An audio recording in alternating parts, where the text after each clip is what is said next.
I just came to say good morning, good morning, good morning.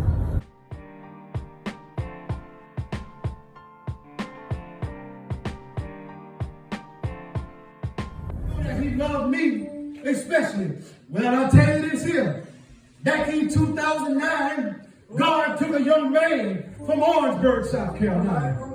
And God been trying to deal with him his whole life. But the young man, he kept running from God. He was strung out on drugs. He was an alcoholic. He was standing in places that he should have never came out of. He was doing things that he never should do. But on January the 24th, 2010, my Lord, God laid this young man flat on his back. When he was laying in the hospital bed, the doctor said he shouldn't come out of this here. He shouldn't be able to leave from this. He had a heart percent of 17, my Lord. That 17%, that young man had a heart of an 86-year-old. God be the glory.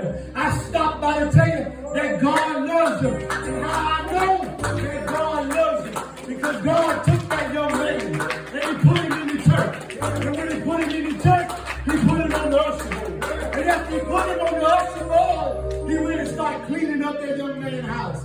He started setting everything in order. Oh my God, church, y'all don't hear me right now.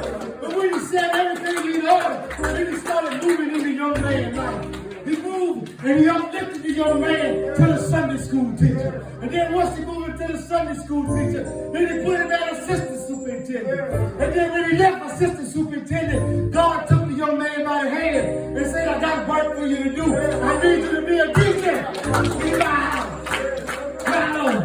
And after he took that young man and made him a deacon, I stopped by to tell you the church. He touched him one day and wouldn't let him eat, wouldn't let him talk to nobody. And he called the young man to be a minister of his word. And let me tell you, church, that young man ran for about 3 years. And he said, God, why me? After all the foolishness I done, after everything I done did to everybody, why me? And God said, because I love you. I love you, son. You are my child.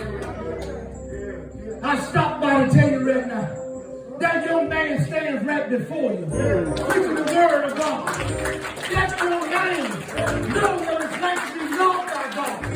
That young man understands that if you put God first, and you put your fellow brother and sister first, that there's nothing that God can't